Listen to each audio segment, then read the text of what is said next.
just wanna get down with you. Listen, I can call you mine. Once more, then I swear we are through. We should still. What's up, guys? So it's leg day. The first movement we're going to do is a compound movement. It is the barbell squat. First thing you'll notice is I have it lined up to my chest. You don't want your bar lined up too high to where you have to be on your tippy toes to rack it, but you don't want it too low to where you're unracking it and you're already at a 90-degree angle. So the first thing here you can see is I'm lining up my toes. You want to make sure that they are aligned with each other, and I squeeze in my hips so that way my glutes, and align my hips up as well. Get that first squat out of the way, push through your heels, guys. And yeah, you always want to warm up, guys. You don't want to go in cold. With my experience, it's no bueno. So the things you want to focus here is, you'll see I tweak things here and there. You want to make sure that your feet are about shoulder width apart or a little bit wider than that. You want the bar placed on your upper back. I place it pretty high. You can place it a little bit lower too. Your feet need to be pointed a little bit outwards, so that way you can align them with your knee. Cara does a great job at really squeezing at the top of the movement. That's very important. You want to make sure you squeeze those glutes. And another thing you want to do is try to keep your spine neutral. Cara does a great job at this. I'm still trying to cut the habit of looking up all the time, which definitely doesn't help me keep my spine neutral. But I was taught at a young age to look up while squatting, and you know, it helps you drive up and stuff. But you'll see me put my head up and then put my head down, put my head up, put my head down. Let's see, another important thing you want to know with squats is your grip. I have a suicide grip, so I put my thumbs over the bar. You can hold it however you like, whatever makes you feel comfortable. As you can see, I use knee wraps and a brace and a belt for my back because I've had some injuries on my knees and lower back, and I just don't like to take any chances. Try to squeeze at the top of every movement. Of course, we're not perfect. As the weight gets heavier, the sets can get sloppier. You want to make sure your knees do not drive inwards. You want to keep them, when they go down, keep them in line. Don't let them close in or cave in. That's a big thing that can happen as weight gets bigger and heavier and whatnot. So we did 5 sets of squats. We did 3 heavy and 2 kind of lighter with higher reps. So I did 135 for 12 reps. I did 115 for like 20 reps, and the rest for like 20 reps. Cara's a beast. She's been killing it. I make her do the weight that I do. She just does less reps. She kills it, man. So yeah, just make sure back's neutral. Squeeze the top of the movement. Don't let your knees cave. And yeah, those are basic. You'll get the hang of it once you start going at it. Just make sure you warm up real good. Alright, we got stiff-legged barbell deadlifts. Now, a couple key points here. Pronated grip means palms facing down. You want your arms about shoulder length apart. My feet, I keep them in, like, you know, shoulder width apart. You don't want it any wider than your shoulders. I keep a narrow stance because I get a better range of motion for myself. I stand on a little platform because, again, it's a better stretch. And another thing I focus on is keeping your back straight. You never want to round out your back. It can be very harmful for your lower back. I drive through my heels and my hips. I do not lift with my back at all. And you want to make sure you focus on that negative.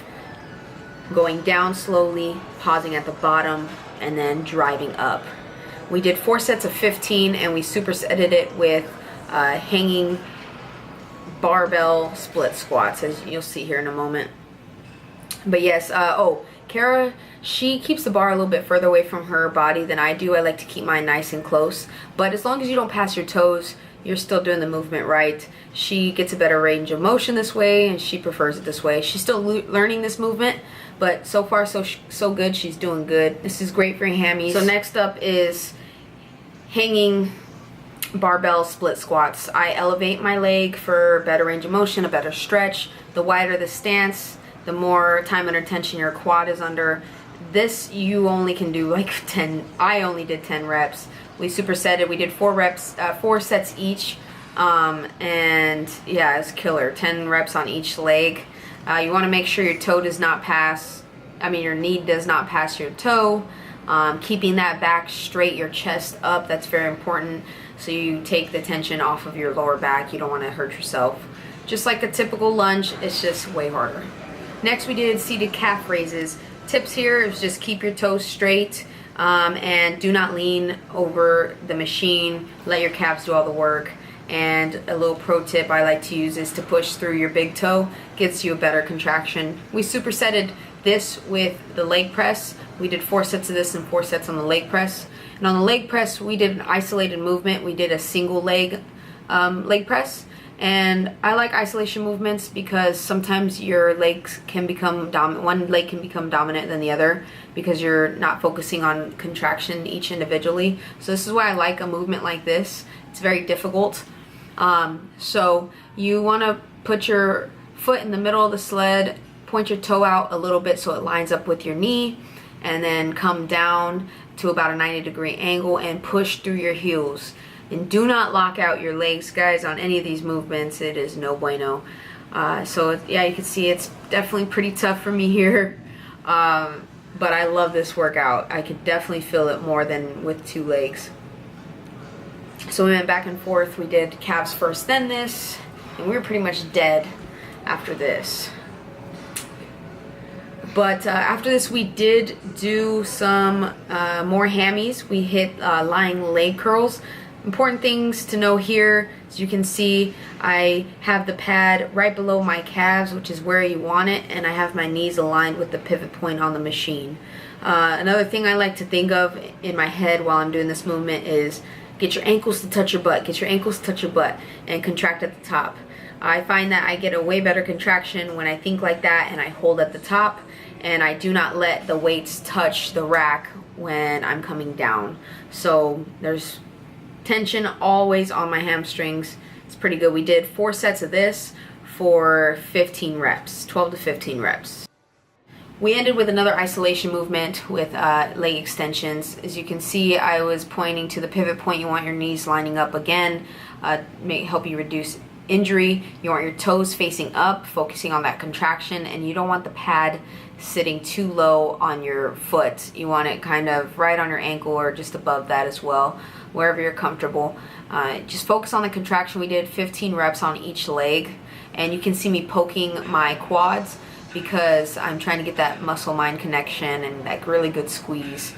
So after we did this, you do your weak leg first and then your dominant leg second. Then you put your feet close together right after you're done, and you try to bust out another 5 to 8 reps.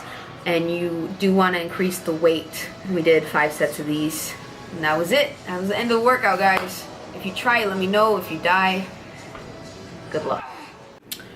Alright, what's up, guys? We're back at the crib. It's late. It is like it's midnight. Okay, this is bad. This is horrible. You never want to eat this late. But we had to record for you guys, so I'm going to try my best to keep carbs super low. I'm going to be using these noodles.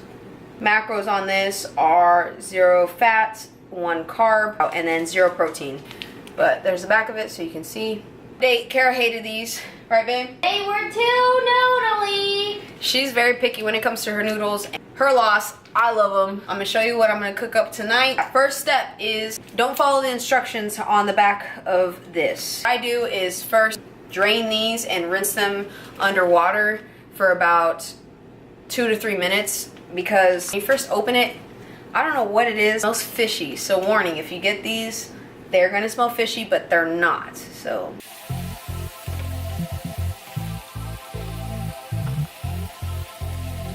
you want to get your water boiling. I like to put some Himalayan salt in there. It helps get all that stuff that the noodles are sitting in. While that's going, my protein is going to be chicken sausage, the jalapeno hot links I showed you guys. For one link, it has 6 grams fat, 2 grams carbs, and 11 grams protein. So I'll have 22 grams of protein. We should still have fun, though we say we're done. 'Cause I just want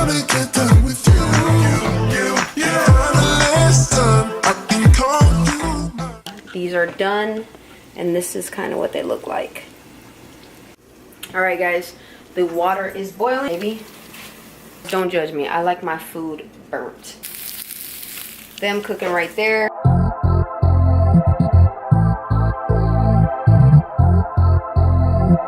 Alright guys, here's the finished product.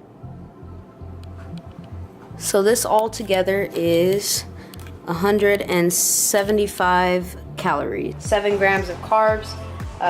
3 of those are fiber, 9 grams of fat, 20 grams of protein. So I'm gonna get my butt to bed. Deuces.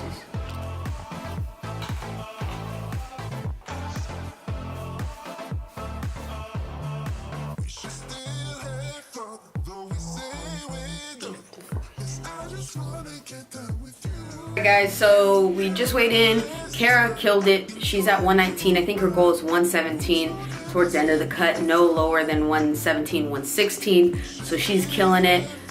She said she hit 119 last week, and it went up, but it's okay. Your weight is going to fluctuate. Mine sure has. So my weigh-in yesterday morning was 141.4, and this morning it was 142.2, and that is okay. I ate late last night as well. Very, very, very late, like midnight. But hope you guys enjoyed it.